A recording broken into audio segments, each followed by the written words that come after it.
Hi, knowing trees, I learned the meaning of patience. Knowing grass, I can appreciate persistence. Today is 4th of December 2020. Let us have a quick discussion of all these important articles. Rapid जी के yesterday questions के answers हैं। Abel prize जो है ये होता है mathematics में। गैमगुल wild life bird sanctuary है हिमाचल प्रदेश में। क्लाउडेड लेपर्ड स्टेट एनिमल है मेघालय का। आज मेघालय का मैप भी देखेंगे हम। उबर कप है, this is for badminton women.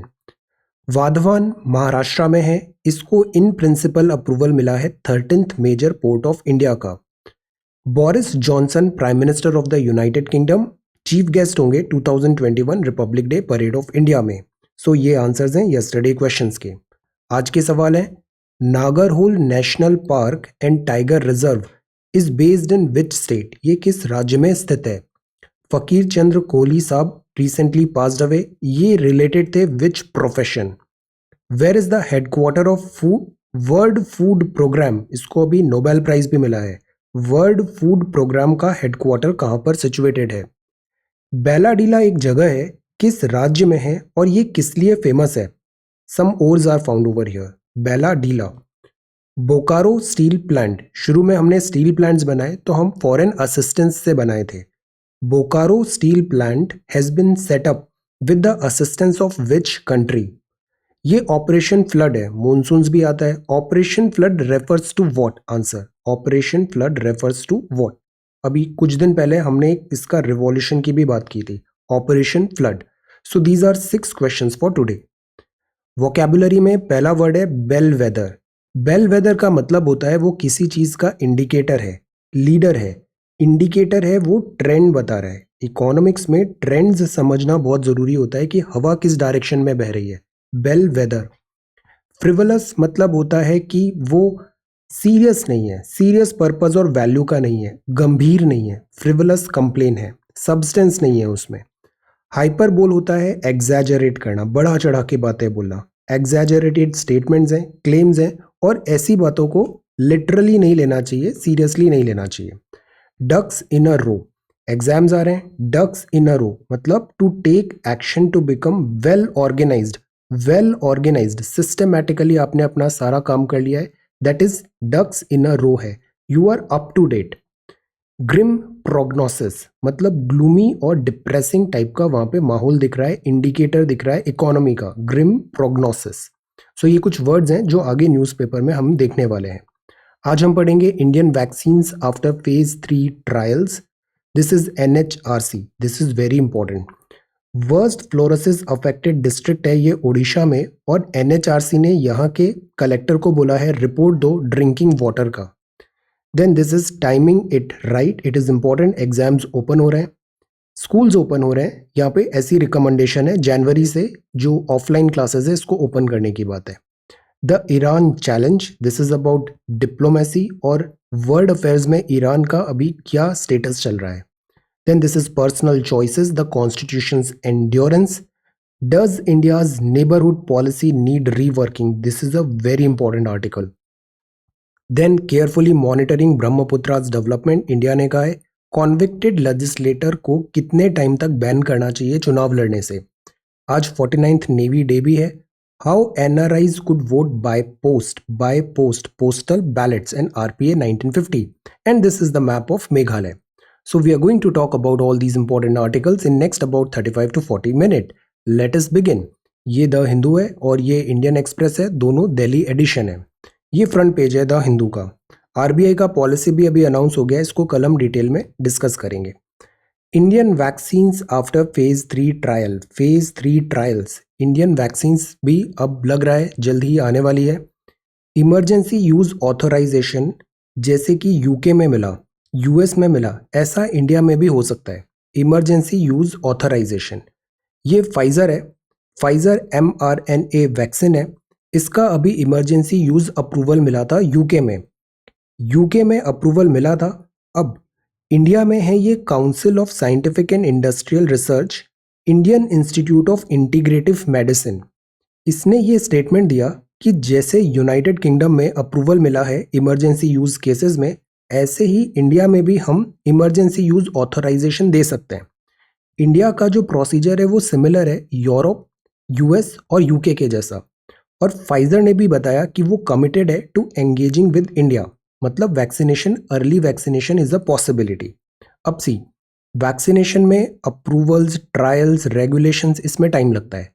तो अगर एक ड्रग है, वैक्सीन है, जिसको अप्रूवल मिल चुका है यूएस एफडीए का, जो काफ़ी रिलायबल माना जाता है, फूड एंड ड्रग एडमिनिस्ट्रेशन, अगर वहाँ अप्रूवल मिल गया है तो कुछ ब्रिजिंग स्टडी करके, कुछ लिमिटेड ट्रायल्स करके लोकल पॉपुलेशन में हम एक इक्विवेलेंस एस्टैब्लिश कर सकते हैं। और इंडिया में इतना डिटेल्ड और मैटिकुलेट और लॉन्ग पीरियड नहीं लगेगा वैक्सीनेशन ट्रायल का, अप्रूवल का।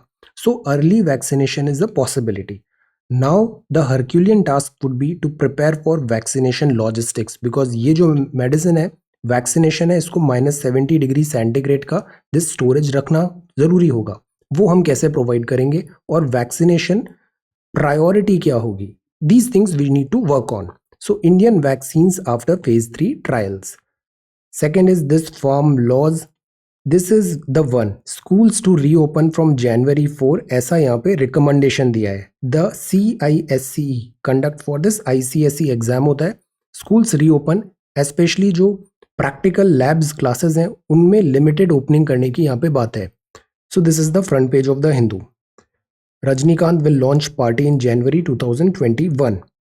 Then this is farmers protest हो रहा है। This is the important news, this is a very important news. NHRC हमें पता है, national human right commission. National human right commission ने अभी नुआपादा कलेक्टर को ऑर्डर दिया कि आप जो ड्रिंकिंग वाटर है इस जिले में, उसमें फ्लोरोसिस बहुत रैम्पेंट केसेस आ रहे हैं, बहुत ज़्यादा फ्लोरोसिस हो रहा है, तो इस पे या एक इमीडिएट रिपोर्ट दो। ये इमीडिएट रिपोर्ट यहाँ पे डिमांड किया है। तो ये फ्लोरोसिस के केसेस आ रहे हैं ओडिशा की डिस्ट्रिक्ट में, वर्स्ट फ्लोरोसिस अफेक्टेड डिस्ट्रिक्ट है। अब ये क्यों हो रहा है, जो ग्राउंड वाटर है ना वो यहाँ पे कंटेमिनेट हो गया है। अगर प्रोलॉन्ग्ड कंजम्पशन होता है ऐसे कंटेमिनेटेड वाटर का, तो जो एडल्ट होते हैं वो सफ़र करते हैं स्केलेटल फ्लोरोसिस, और इससे जो हड्डियाँ होती है हमारी वो डिफॉर्म होनी चालू हो जाती है। चिल्ड्रन होते हैं उनके मोटल्ड टीथ होते हैं, टीथ ऐसे आड़े टेढ़े हो जाएंगे, children have mottled teeth. India 120th rank आता है आउट ऑफ 122, सी नीचे से 120th रैंक है इंडिया का ग्लोबल वाटर क्वालिटी इंडेक्स, मतलब बॉटम से हम सेकंड है, 120th amongst 122 country as per global water quality index. अब ये जो सेफ ड्रिंकिंग वाटर है, पोर्टेबल वाटर है, इसका अवेलेबिलिटी कराना एक सस्टेनेबल डेवलपमेंट गोल भी होता है, SDG। आप नंबर बताओ कौन से SDG का है? टोटल 17 SDG हैं। ये सारे SDGs are very important, specially mains में आंसर राइटिंग के लिए। आप इनको एज इट इज़ यूज़ कर सकते हो SDGs को, और इनकी यूटिलिटी बहुत होती है बोलने में, लिखने में, everywhere. SDG are very important, ये सारे टिप्स में याद होने चाहिए SDG। अब बिकॉज फ्लोरोसिस हो रहा है, फ्लोरोसिस होने के कारण ये वहाँ पे बॉडी डिफॉर्मिटी भी मिल रही है, ऐसे केसेस आ रहे हैं वहाँ पे फ्लोरोसिस के, तो इस पे रिपोर्ट बनाने की अभी डिमांड किया है NHRC ने, national human right commission. NHRC की भी आप एक बार वेबसाइट पे जाके देखना, अबाउट सेक्शन में बहुत ब्यूटीफुली पूरा NHRC का फंक्शनिंग वहाँ पे मेंशन किया हुआ है। NHRC is an important body. अब प्रॉब्लम क्यों हो रहा है ऐसा, जैसे कि हम देखते हैं वाटर, अच्छा पानी नहीं मिल रहा है, that water is not right. Reason क्या है? एक तो रीजन होता है administrative inefficiency, demarcation of responsibility होती है। सेकेंड, जो वाटर ट्रीटमेंट की बात करते हैं, तो हमारे यहाँ वाटर ट्रीटमेंट के नाम पे केवल एक ही चीज होती है, क्लोरीन डाल दो, क्लोरीनेशन कर दो। Localization of water supply and treatment missing होता है। लोकलाइजेशन मतलब स्मॉल स्मॉल कॉलोनीज हैं, एरियाज हैं, जोन्स हैं, वो वाटर ट्रीटमेंट उस एरिया का स्पेसिफिक होना चाहिए। अगर लॉन्ग दिस ट्रांसपोर्टेशन हो रहा है तो देयर आर मोर चांसेस कि वो वाटर कंटेमिनेट होगा। प्रॉपर मेंटेनेंस नहीं हो पाता है, पॉल्यूशन, ग्राउंड वाटर पॉल्यूशन हो रहा है, and because of this pollution sewerage water भी आता है, तो ये सीपेन होता है और ग्राउंड वाटर पॉल्यूट हो जाता है। Resins and ion exchange treatment हम सोच सकते हैं। रेजिन्स जो प्लांट से डिराइव होता है, ऐसा ही एक रेजिन होता है पॉलीस्टाइरिन सल्फोनेट, ये अभी काफ़ी न्यूज़ में था, this ion exchange treatment of water के लिए। सो ये एक इंपॉर्टेंट टॉपिक है, drinking water, this safe and available कराना drinking water is a priority, sustainable development goal. And global water quality index. अब इसमें आप ये सवाल ट्राई करो, द सोशो इकोनॉमिक इम्पैक्ट। अब सी, जैसे ये पर्सन है इस डिस्ट्रिक्ट के, इनका अगर हेल्थ डिटीरियोरेट हो रहा है तो इसका सोशल इम्पैक्ट होगा। अब इसमें इकोनॉमिक इम्पैक्ट भी है, बिकॉज अगर हेल्थ खराब होगा तो इकोनॉमी सफर होगी। कोविड-19 में हमने देखा। तो the socio economic impact of poor quality drinking water क्या क्या हो सकता है, डिस्कस। सामाजिक आर्थिक प्रभाव क्या पड़ता है। वाटर एक ना बेयर नेसेसिटी होता है, that is why it is important to provide it right, do it right. अब जो थर्ड है, third is about editorial. Editorial का जो फर्स्ट एडिटोरियल है that is about timing it right. ये काम करना है, but see, it is reasonable to plan for school exams in summer. अगर कोविड-19 का वैक्सीनेशन हमें दिख रहा है, कोविड-19 की जो हमारी प्रोग्रेस है, हम इसको बैटल प्रॉपरली कर रहे हैं, तो timing it right, timing it right schools reopen करने का। See, buoyed by vaccine optimism. Vaccine optimism है, एजुकेशनल एडमिनिस्ट्रेटर हैं, वो वर्क कर रहे हैं विद विगर, बहुत एफिशिएंटली, एंथुजियाज्म से, to end the prolonged disruption to school. Schools कब से बंद है हमारे, and conduct traditional pen and paper public examination in 2021। See, मैंने आपसे सवाल भी पूछा था, ये जो ऑनलाइन टेस्टिंग वगैरह है इसमें आपके क्या व्यूज़ हैं, काफ़ी अच्छे आंसर्स आपने दिए। पेन एंड पेपर जो पब्लिक एग्जामिनेशन होता है इसका कोई ऑल्टरनेटिव नहीं होता है। Digital is good but beyond a point, ये जो पेन एंड पेपर वाली चीज़ होती है ना, इसका कोई ऑल्टरनेटिव नहीं है। और ये बात बोल रहे हैं season experts, thousands and thousands of students को इन्होंने पढ़ाया है, they know the education system. Pen and paper is the best way. जो रेगुलर बुक्स होती हैं, कॉम्प्रीहेंशन स्किल्स आती है इससे, यू नो, जैसे हमने प्रीलिम्स में भी अभी देखा, प्रीलिम्स में सम स्टूडेंट्स सेड कि सब पेपर वन में तो they did really well, paper two CSAT में इतना अच्छा नहीं हुआ। रीज़न नंबर वन, रीज़न क्या होता है, कॉम्प्रीहेंशन स्किल्स उतना अच्छा नहीं होता है। कॉम्प्रीहेंशन मतलब आप जल्दी जल्दी पढ़ नहीं पाते हो, जो पढ़ा है वो तुरंत समझ नहीं आ रहा है, डिराइव नहीं हो रहा है। So we need to work on this reading skills as well, these are very important, reading skills and writing skills. अभी मेंस में भी आपको लिखना पड़ेगा, it is very important to write properly and quickly. हमारे पास थॉट्स होते हैं बट हम उन थॉट्स को अरेंज करके लिख नहीं पाते, इस पे प्रैक्टिस करना बहुत ज़रूरी है। So pen and paper public examination पे यहाँ पे फिर से एम्फेसाइज किया है इन्होंने। तो सीबीएसई भी यही है, फेवर कर रही है। रिटन मोड ऑफ टेस्ट जो होता है ना, it is a better test, typing test नहीं है ये रिटन मोड है। तो इधर ये बात है कि हम कंडक्ट करें traditional pen and paper exam. अब बिकॉज कोविड-19 में अभी भी फिलहाल अनसर्टेनिटी है, तो फॉर टाइम बिंग जो प्रैक्टिकल एग्जाम्स होते हैं स्कूल्स में, उसके लिए हम स्कूल ओपन करें जनवरी 2021 में। अब इससे ना फ़ायदे भी होंगे। पहला तो अच्छा फ़ायदा ये होगा, it eliminates asymmetrical access. Digital gadgets ज़्यादा आने से क्या हो गया है, डिजिटल डिवाइड हो गया है। Every student can not access these costly gadgets. तो अगर हम वापस पेन एंड पेपर में आएंगे तो it is a such a effective and cheaper way, eliminate करेगा असिमेट्रिकल एक्सेस को, जो टेक्नोलॉजी डेफिसिट आ गया है, और जो प्यूपिल्स हैं उनको इक्वल अपॉर्चुनिटी टू स्कोर मिलेगा। This is very very important. हमारे यहाँ जो एग्ज़ाम्स डिज़ाइन किए जाते हैं ना, वो लेवलर होते हैं। यूपीएससी का भी आप मैंडेट देखो, UPSC is a great leveller. Leveller मतलब वो सबको एक प्लेटफॉर्म पे लाना चाहती है, फिर देखना चाहती है कि कौन नेचुरली टैलेंटेड है। तो that is why UPSC coaching do not like coaching at all. बच्चा 21 ईयर का कैंडिडेट हो या फिर जो अपर एज लिमिट है उसका, टॉप कॉलेज से हो, बहुत अच्छा उसको एक्सपोजर मिला है, फ्लुएंट इंग्लिश है, एवरीथिंग गुड, या फिर एक ऑर्डिनरी विलेज का स्टूडेंट है, UPSC wants everybody same platform, सब एक प्लेटफॉर्म पे आएंगे। देन वो टेस्ट होगा कि किसमें दिस OLQ है, ऑफिसर लाइक क्वालिटीज हैं, कॉन्सेप्ट्स हैं, these things. This is the way leveller होता है, इक्वल अपॉर्चुनिटी मिले सबको। अब इसके लिए इंडिया में क्या है, हमारे यहाँ एक और एडवांटेज है, हमारे जो क्लासरूम्स होते हैं यूजुअली वो वेल वेंटिलेटेड होते हैं, हम ओपन में भी क्लासरूम्स लगा देते हैं। तो इससे जो कोविड-19 के थ्रेट हैं वो कुछ हद तक बाईपास हो सकते हैं। वैक्सीनेशन यहाँ पे बहुत बड़ा अभी भी डिसाइसिव होगा, ये वैक्सीनेशन का अवेलेबिलिटी एंड इफेक्टिविटी एफिकेशियस है या नहीं है, कि स्कूल्स कब ओपन हो। पुअर एडहेरेंस जो होता है सेफ्टी नॉर्म्स का, एवरेज सिटीजन जो आम आदमी है वो अगर अपनी ड्यूटी नहीं करता है तो उससे जेपर्डाइज होता है रीओपनिंग ऑफ स्कूल्स, सभी लोग सफ़र करते हैं even with the vaccine available. तो अभी भी सबसे इंपॉर्टेंट चीज़ यही है कि आप जो सेफ्टी नॉर्म्स हैं इंडिविजुअल कैपेसिटी में हम उसको एडहेयर करें, फॉलो करें।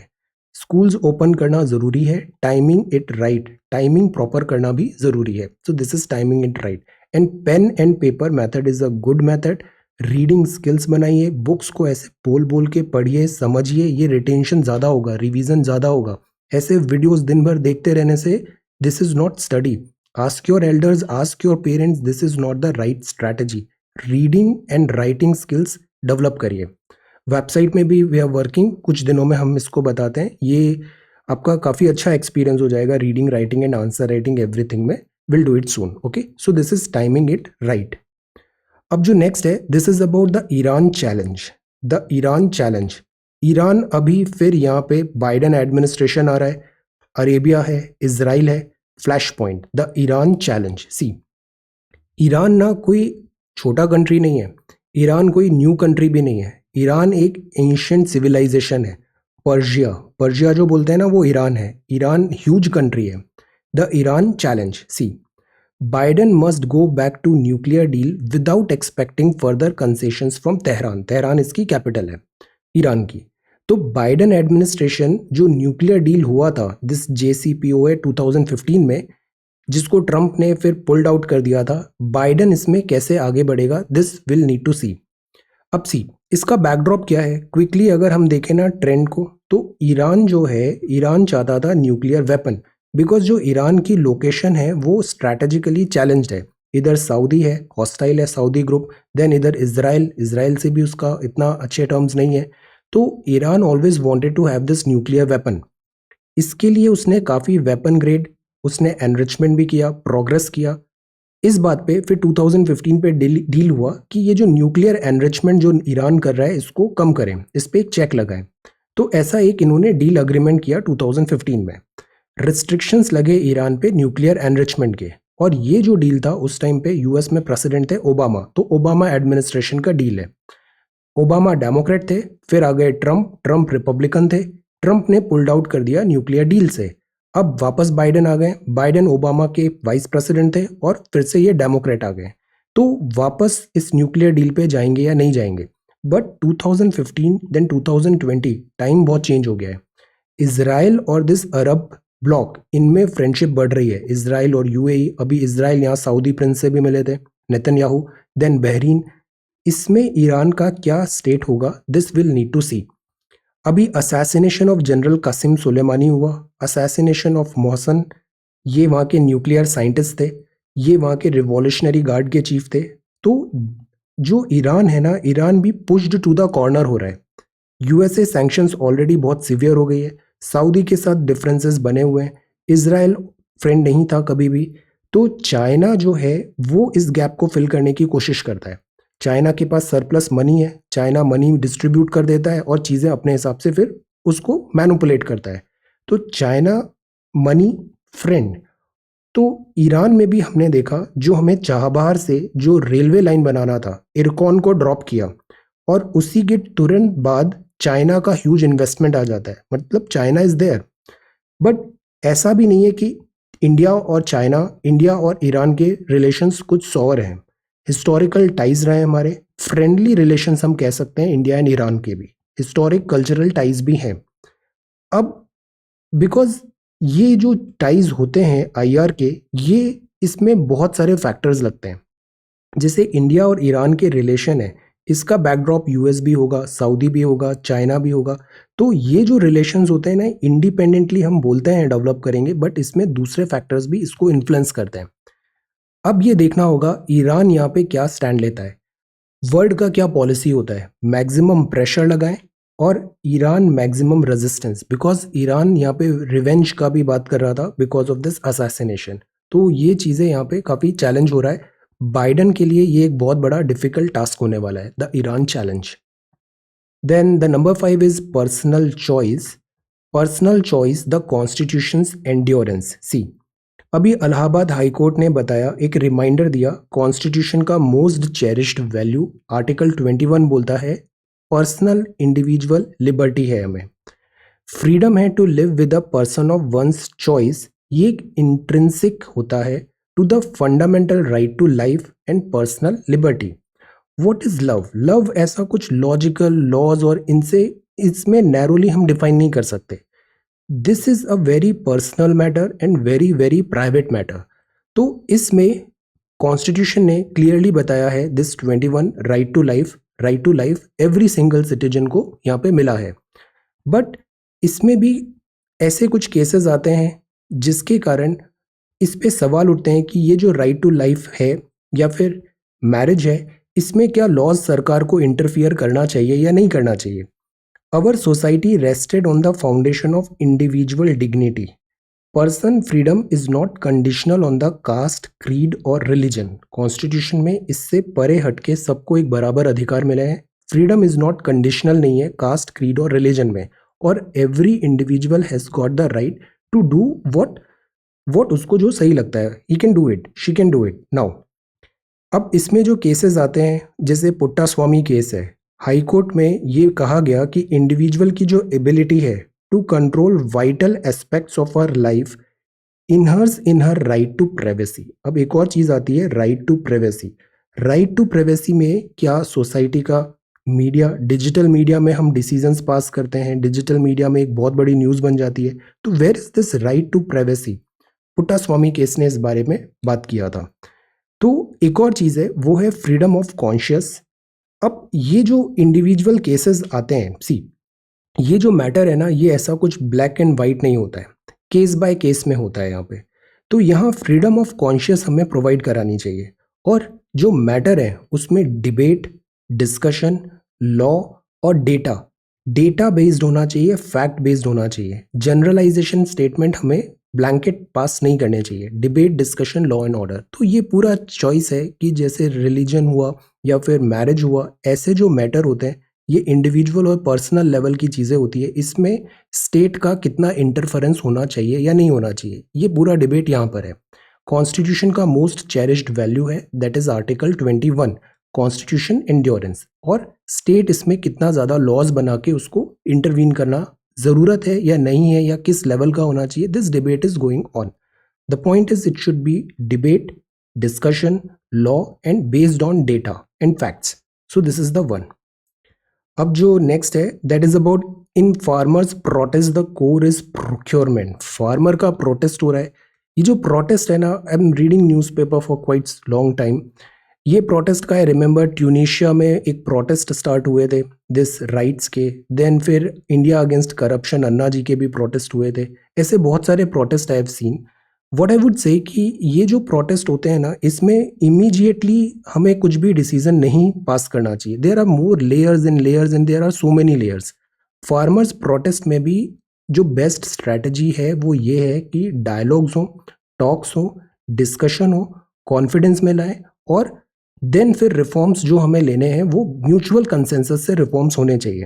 And second, reforms are necessary. Agriculture का हम देखें तो जितना अच्छा परफॉर्मेंस होना चाहिए था उतना हुआ नहीं है। There are problems, that is why continuously हम रिफॉर्म्स की बात करते हैं। और जो एमएसपी है, एमएसपी भी इज नॉट समथिंग कि एक लीगल राइट रहा है। एमएसपी कभी भी एक लीगल राइट नहीं रहा है। तो why not we are trying to empower the farmers, empower and sustain them, empower, sustainability, growth करें, इसको वायबल बनाएं, ऑटो में सेट करें। Why we are not working on these things? तो रिफॉर्म्स आर नेसेसरी। डिस्कशन जो होना चाहिए वो होना चाहिए कि वो कैसे इंप्लीमेंट हो रहे हैं। एंड सेकेंड थिंग, ये जो क्विक जजमेंट होता है we should abstain from that. Farmers protest the core is procurement. जो एक्चुअल बॉटल नेक है ना, we should work on that. Actual जो बॉटल नेक आ रहा है प्रोक्योरमेंट में, we should work on that. So this is the thing. तो ये 3 फार्म बिल हमें स्कोप ऑफ डिस्कशन में पता होने चाहिए। जो 3 फार्म बिल है, मंडी का है, कॉन्ट्रैक्ट फार्मिंग का है और एसेंशियल कमोडिटी का। इसमें रिफॉर्म्स क्या आए हैं, प्रॉब्लम एग्जैक्टली क्या आया है, and do not pass generalised statement. Pinpoint accuracy से बोलना चाहिए कि ये गलत है, इसको ऐसे करना था। और वन मोर थिंग, से point out any fault, anything, तो साइमल्टेनियसली उसका बेटर वर्जन भी हमें प्रोवाइड कराना चाहिए कि ये गलत है, इसको ऐसे होना चाहिए। Okay. In farmers protest, the core is procurement. और अगर अनइन्फॉर्म्ड है तो अननेसेसरी जजमेंट भी पास नहीं करना चाहिए हमें. Wait and read, study about that topic, then pass on judgement. Because क्या होता है कई बार सोशल मीडिया एंड ऑल से डेमोक्रेसी में लोगों का मूड स्विंग करने की कोशिश होती है. इंजीनियरिंग भी होता है, सोशल इंजीनियरिंग भी होता है. Many a times people say something, then बाद में उनको पता लगता है एक्चुअल स्टोरी तो ये थी ही नहीं. They feel fooled. So wait. Personal choice, the constitution's endurance, and this is about does India's neighborhood policy need reworking. See, ये भी एक बहुत इंपॉर्टेंट आर्टिकल है. इंडिया की जो नेबरहुड पॉलिसी है क्या इसमें रीवर्क करने की ज़रूरत है? यस, रीवर्क करने की ज़रूरत है. अब उसमें काम भी हुए हैं. फॉर एग्जांपल जो चीफ है आर्मी के श्रृंगला साहब हैं, अभी ये म्यांमार भी गए थे. म्यांमार एक हमारा इम्पोर्टेंट नेबर कंट्री है. फॉरेन सेक्रेटरी हर्षवर्धन श्रृंगला साहब अभी नेपाल गए थे और वहाँ पे उन्होंने नेपाली भाषा बोल के वहाँ के लोगों को अश्योरेंस दिलाया कि वी आर फ्रेंड्स. फ्रेंड्स, बराबरी वाले friends. Then national security advisor Ajit Doval साहब भी अभी यहाँ दिस आइलैंड नेशंस में विजिट किया इन्होंने. तो इंडिया की जो नेबरहुड पॉलिसी है ना, दिस नीड्स रीवर्किंग. इसमें पिछले कुछ टाइम पे नई एनर्जी दिखी है इंडियाज के नेबरहुड पॉलिसी में, which is a good thing. But the point is ये एपिसोडिक नहीं होना चाहिए. जैसे पढ़ाई होती है ना, 2-3 दिन बहुत जोश से पढ़ेंगे फिर महीने भर तक पढ़ाई नहीं करेंगे. It should not be episodic. Gradual, continuous, sustainable way में थोड़ा थोड़ा थोड़ा पढ़ना चाहिए. तो जो फॉरेन पॉलिसी है वो भी हमारी एपिसोडिक नहीं होनी चाहिए कि अभी हमने नया विगर दिखाया फिर नेक्स्ट 6 मंथ्स तक we do nothing. It should not be episodic.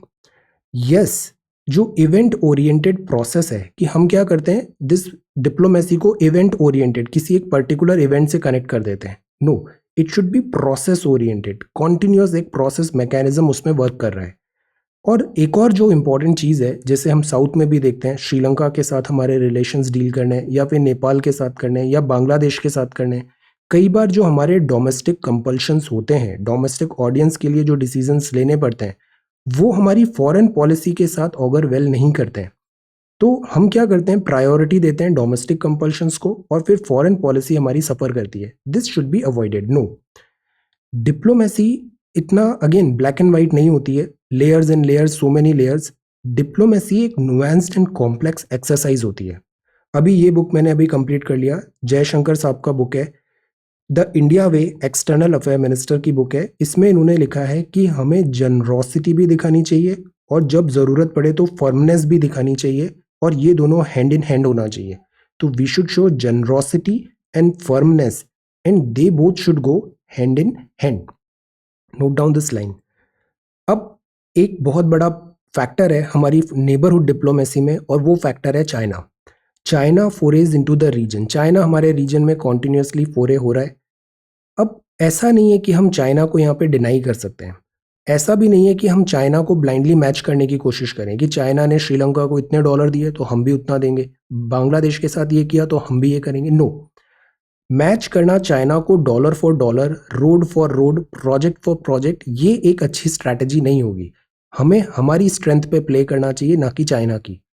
India has revised BIMSTEC. BIMSTEC मतलब bay of Bengal initiative for multi sectoral technical and economic cooperation. इसके कंट्रीज के नाम बताइए बिम्स्टेक के. और BBIN. BBIN क्या है? बांग्लादेश, भूटान, इंडिया, नेपाल. ये quadrilateral motor vehicle water governance this चीज़ है. अब इनकी यूटिलिटी क्यों बढ़ती है जैसे बिम्स्टेक और BBIN है? बिकॉज सार्क की यूटिलिटी इतनी फुलफिल नहीं हो पाती है और इसका रीज़न है दिस पाकिस्तान. तो सार्क की यूटिलिटी इतना फुलफिल नहीं हो पाती है, बट हम सार्क को डिनाई भी नहीं कर सकते हैं. सार्क का अपना अलग इंपॉर्टेंस है. At the same time BIMSTEC और BBIN पे हमें वर्क करना कॉन्टिन्यूसली, वी शुड वर्क. इसमें एक बड़ा अच्छा आर्टिकल आया था इंडियन एक्सप्रेस का, मैं उसका PDF बना के अभी शेयर करता हूँ. अक्टूबर-नवंबर लास्ट ईयर आया था. Read it, excellent article. India's neighbourhood diplomacy a work in progress. इस पे कमेंट लिखिए. The reason I ask you to write, you know why, because आप इस टेस्ट को करके देखो. आपने कोई भी एक टॉपिक लास्ट वीक में अच्छे से पढ़ा है, आप A4 साइज का एक पेपर लो और उस टॉपिक को लिखने चालू कर दो. आप लिखना, आप देखो कितनी लाइंस आप लिख पाते हो और कितना उसका एक्चुअल रिप्रोडक्शन कर पा रहे हो अपनी कॉपी में. ये जो कॉपी में जो रिप्रोडक्शन हुआ ना, दैट इज़ द रियलिटी. ये जितना पढ़ा है दिस इज़ नॉट रियल. जो आपने कॉपी में लिखा है दिस इज़ द रियलिटी और इसी से आपका इवैल्यूएशन होगा. अंडरस्टैंड? तो जो पढ़ा है और जिससे इवैल्यूएशन हो रहा है इसमें मैच कराना ज़रूरी है। हमारा जो प्रिपरेशन का 90% जो प्रॉब्लम है ना वो यही है, पढ़ते हैं और जो जिस चीज़ का एक्चुअल में डिमांड है इवैल्यूएशन है उसमें गैप होता है। तो that is why it is a very easy question. अब आप लिख के बताओ उसको एक पेज में, बिना इसके पहले आप पढ़ लो अच्छे से, फिर उसे अपने शब्दों में लिखो यहाँ पे कि this is foreign policy, India Nepal का ये है, पाकिस्तान का ये है, म्यांमार में ये है, ऐसे करके आप लिखो। और अब वर्क इन प्रोग्रेस है, चेंजेस कैसे हो रहे हैं, लुक ईस्ट हुआ, फिर एक्ट ईस्ट हुआ, अभी और क्या चेंजेस आए, कमेंट करिए। Very easy question, but do it. Okay, so this is number 6। अब जो नेक्स्ट है that is carefully monitoring Brahmaputra development India. अब न्यूज क्या होती है, रिपीट होती है। 30th नवंबर को ये पढ़ा हमने, project mark a new phase in the exploitation of the river Brahmaputra में, ये ऐसे डैम्स बनाने की बात है। 2021-25 तक 5 ईयर प्लान। जो ब्रह्मपुत्र है ये यार्लंग जैंगपो है चाइना में। यहाँ जो लोअर रीचेज है ना, ये बेंड, यहाँ पर ये चाइना डैम बनाने की बात कर रहा है। ये डैम के पुराने डैम्स के नाम है। हाइड्रो प्रोजेक्ट जैंगमू इन तिब्बत ऑपरेशनलाइज भी हुआ था। और जो 3 दूसरे डैम है डागू, जीक्सू और जियाका, ये भी एक अपर और मिडल रीचेज में है। बट जो नया डैम बन रहा है वो यहाँ बेंड के पास में है, लोअर रीचेज, और इंडिया को इससे एप्रीहेंशंस है। ग्रेट बैंड है वहां पे ये बन रहा है अरुणाचल बॉर्डर में। अब आप रिवीजन करोगे ना तो उससे क्या होता है, लेयर्स बनती है हमारी। हमने ये लेवल रीच कर लिया, अब नेक्स्ट लेवल पे आएंगे, नेक्स्ट लेवल पे आएंगे। और अगर हम बहुत ज़्यादा बेसिक्स ही करते रहे ना तो फिर नेक्स्ट लेवल नहीं आ पाता है, हम बेसिक्स में ही रह जाते हैं। So that is why revision is important. Next level पे फिर हमें पहुंचना है। जैसे ये run of the river dam है, आई क्लियरली रिमेंबर ये क्वेश्चन आया था जब 2013 में मैं मेंस लिख रहा था पहली बार। Run of the river dam, run of the river dam क्या होता है बताइए।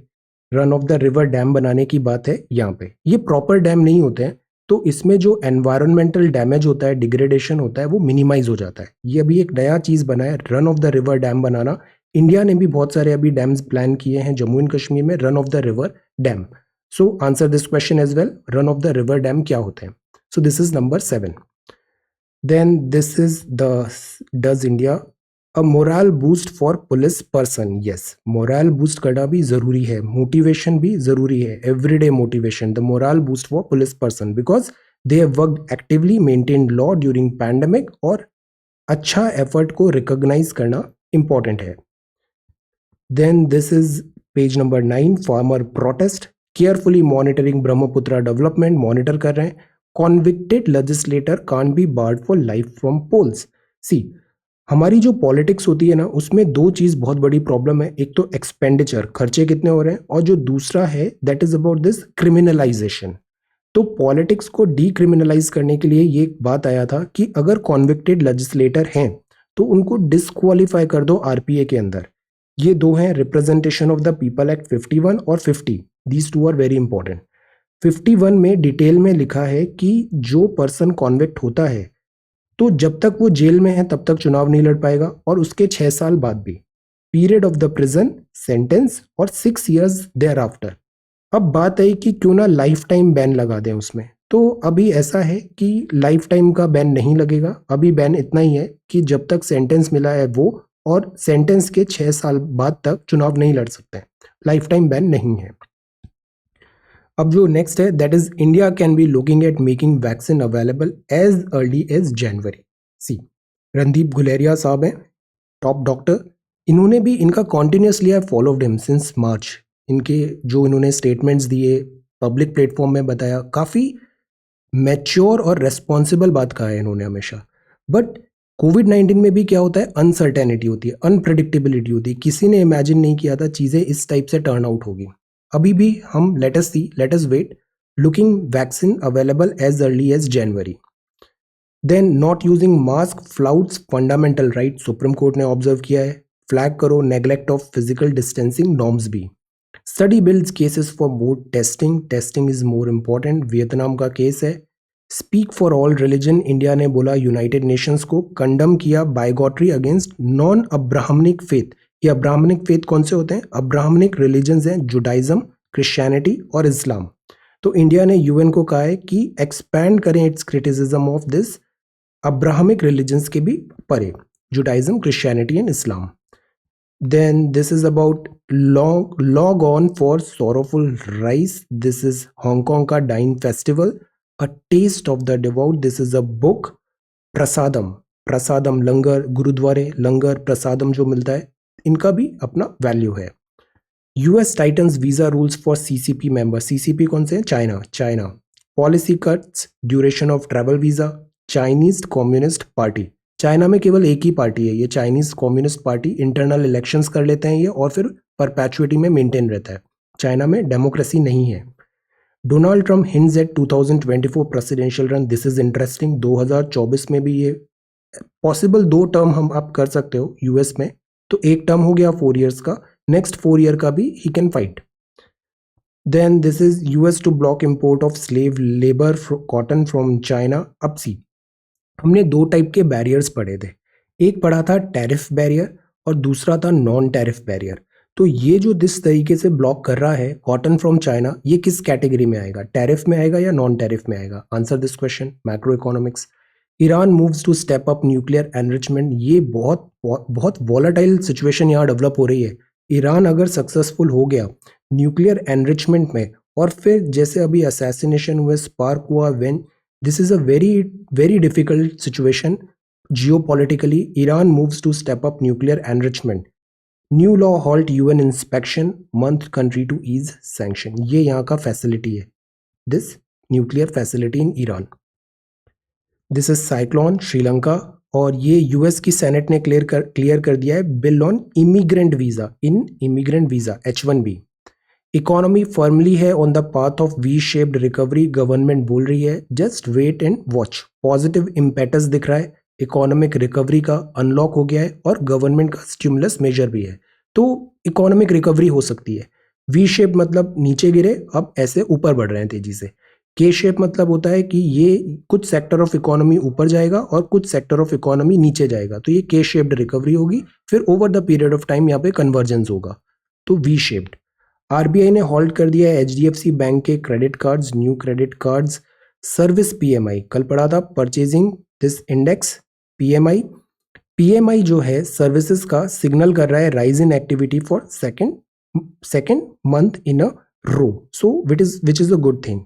53.7 despite in November from 54.1 in October. PMI है यहाँ पर. Okay, business activity index. Now this is the news. IHS Markit इसको निकालता है PMI. India can be $100 billion PCBA hub for 2026. Printed circuit board assembly. ये जितने भी इलेक्ट्रॉनिक्स में हम देखते हैं ना, पीसीबी बोलते हैं इन्हें. प्रिंटेड सर्किट बोर्ड होता है, इलेक्ट्रॉनिक्स के चिप बनाते हैं. जैसे जैसे हम एडवांसमेंट हो रही है ना टेक्नोलॉजी में, तो हम जो प्रोसेसिंग है, वेफर प्रोसेसिंग सर्किट में भी हम मिनिएचराइज करते जा रहे हैं. जैसे अभी एक नया चिप जो एप्पल का है, M1 चिप आया है. ये M1 चिप में, उसमें एक छोटे से चिप में जीपीयू भी है, रैम भी है, एवरीथिंग सब क्लोजली इंटीग्रेट कर दिया एक स्मॉल चिप में, माइक्रो प्रोसेसर में. PCBA. वेबिनार है on exchange traded funds ETF में. HCL's Roshni top list of India's richest women. This is sports और दिस इज स्पोर्ट्स नेमार. अब ये इंडियन एक्सप्रेस है. सेंटर ने ब्लिंक किया, मतलब सेंटर रेडी है बात करने के लिए. Blinks. Signals climb down as farmer insist on repeal. Talk to continue tomorrow. This is the thing. Then this is an unfortunate news. MDH Asli Masale, Mahashay of spices with a taste of life. Entrepreneurship. Then this is Navy Day. Indian Navy combat ready, credible and cohesive है ये.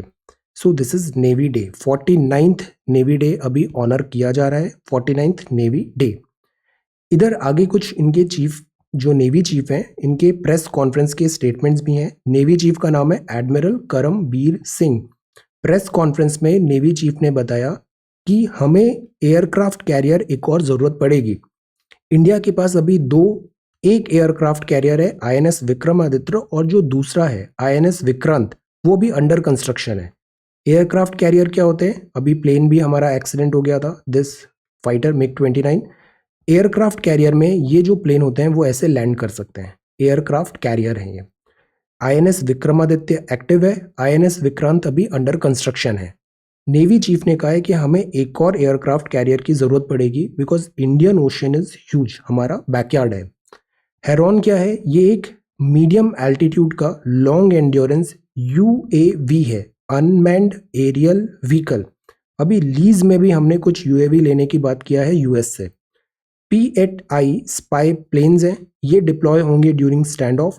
Third aircraft carrier is necessary. Navy chief ने बोला है। Navy जो है ना, navy अक्सर हम इतना ज़्यादा इंपॉर्टेंस आता नहीं है public imagination and policies, government policies में। हम ज़्यादा फोकस करते हैं तो से आर्मी पे करते हैं, एयरफोर्स बड़ा अच्छा दिखता है तो हम एयरफोर्स पे करते हैं। नेवी यूजुअली कई बार नेग्लेक्ट हो जाता है। और नेवी जो है ना, ये हमारी जबकि स्ट्रेंथ होनी चाहिए, because this is an open, यहाँ बहुत ज़्यादा अपॉर्चुनिटी है। Army and air force is good, but navy, strong navy is important.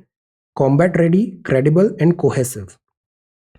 How NRI could vote by post. अभी हम ज्योग्राफी भी पढ़ेंगे, ट्रांसपोर्टेशन। वर्ल्ड का जो शिपमेंट होता है ना, maximum shipment by this navy होता है।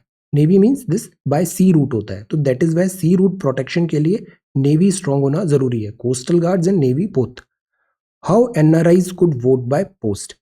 ये जो आर्टिकल है, before that this is LSC stand off MEA का स्टेटमेंट था, नेवी चीफ का स्टेटमेंट था। फर्स्ट एवर स्टडी ने ग्रिम प्रोग्नोसिस दिया है, squirrel could vanish from north east after 2050। This is Malayan giant squirrel, decline हो रहा है इसकी पॉपुलेशन का north east. Then this is before the storm, this is piercing the pall, this is about US sanction, UK sanction Pfizer BioNTech का।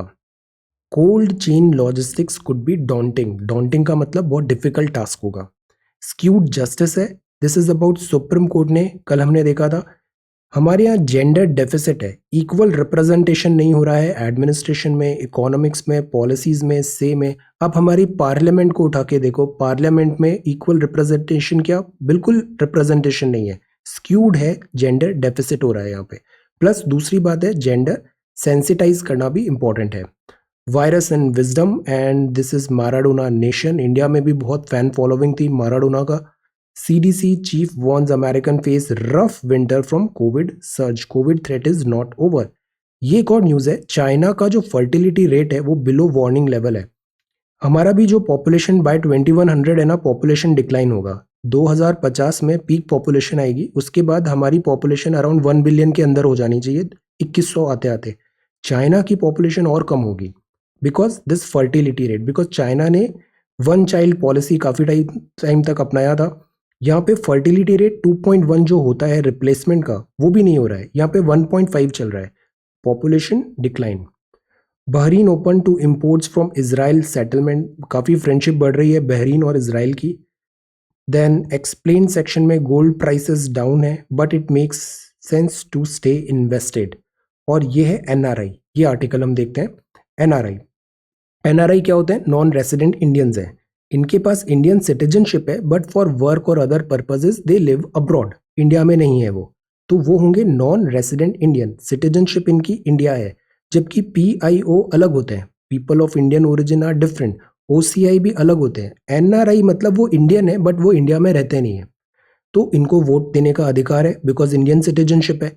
But vote देने के लिए they have to come in person, constituency में जाना पड़ेगा, अपना passport दिखाना पड़ेगा और वोट करेंगे। इसका जो डिटेल्ड प्रोसीजर है वो दिया है आरपीए 1950 में।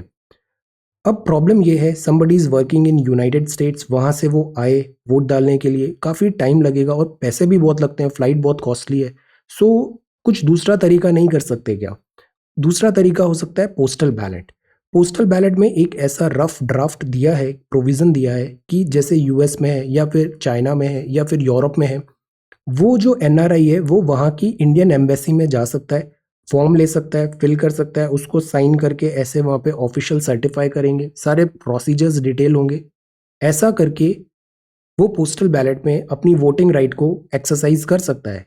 ये सजेशन दिया था, इसके अभी fine details are not out yet, but ये चीज़ अब न्यूज़ में आ गया है। लॉ मिनिस्ट्री अभी इसको देखेगा। रीसेंट प्रपोजल है इलेक्शन कमीशन का लॉ मिनिस्ट्री में कि एनआरआई का भी वोट हम दें, बिकॉज एनआरआई भी एक अच्छा खासा पोर्शन है इंडिया का। इंडियंस हैं बट वो इंडिया में नहीं रहते। इधर ब्लू कॉलर वर्कर्स बहुत सारे हैं अरब में, देन यूएस में है, your everywhere Indians are everywhere, but they should be provided this right to vote. So this is about how NRIs could vote by post.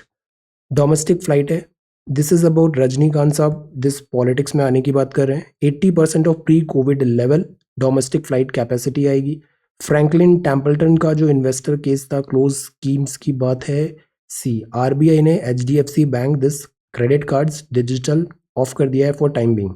Supreme court uphold levy of GST on lottery and gambling. अब हम देखते हैं map. Map है मेघालय का। मेघ मतलब होता है क्लाउड, क्लाउडेड लेपर्ड इसका स्टेट एनिमल भी है। मेघालय, गारो, खासी, जैंतिया, बहुत इंपॉर्टेंट स्टेट है। अब बताओ सबसे ज्यादा जो बारिश होती है वो किस जगह पे होती है, name that place. Meghalaya state है नॉर्थ ईस्ट इंडिया में। ये बना है 2 डिस्ट्रिक्ट्स असम से कार्व आउट हुआ था, खासी, जैंतिया, गारो। 72 में बन गया था ये, 21 जनवरी 1972 में। पॉपुलेशन इतनी है मेघालय की। मेघालय देखें तो मेघालय ये यहाँ पर है, ऊपर असम है और नीचे बांग्लादेश आ जाता है। तो इंटरनेशनल बाउंड्री किसके साथ शेयर कर रहा है, ओनली बांग्लादेश। स्टेट बाउंड्री किसके साथ शेयर कर रहा है, दिस असम। सी, ये बॉर्डर केवल असम के साथ शेयर करता है स्टेट बाउंड्री, और इंटरनेशनल बाउंड्री शेयर करता है केवल दिस बांग्लादेश के साथ। वेस्ट बंगाल नहीं आ रहा है मेघालय में। So remember this thing, mapping is very important. Adjoining state, आज आप ये एक्सरसाइज भी करो, कंसोलिडेट कर लो। हमने इतने सारे मैप देखे स्टेट्स के, कौन सा स्टेट की बॉर्डर्स कौन कौन सी हैं, एक बार हैव अ लुक। इससे स्ट्रेट फॉरवर्ड क्वेश्चंस आते हैं, मिस नहीं होने चाहिए। जैसे ये असम है, असम है, और इधर भी असम, दिस इज बांग्लादेश, ये बांग्लादेश आ जाता है, दिस इज बांग्लादेश। तो Bangladesh and Assam, this is Meghalaya. How NRI could vote by post, navy day है 49th। हमें 3rd एयरक्राफ्ट चाहिए। अभी ये 2 के नाम याद रखने हैं, विक्रमादित्य एंड विक्रांत। हेरॉन क्या है, यूएवी है। P-8I स्पाई प्लेन भी है। कॉन्विक्टेड लेजिस्लेटर जब तक सेंटेंस है चुनाव नहीं लड़ सकते हैं, और उसके 6 साल बाद भी। RPI 1951। Brahmaputra development, run of the river dam कौन से होते हैं, this is again one question. Neighbourhood policy, इसका मैं आर्टिकल शेयर करूंगा, राजा मंडाला साहब का है।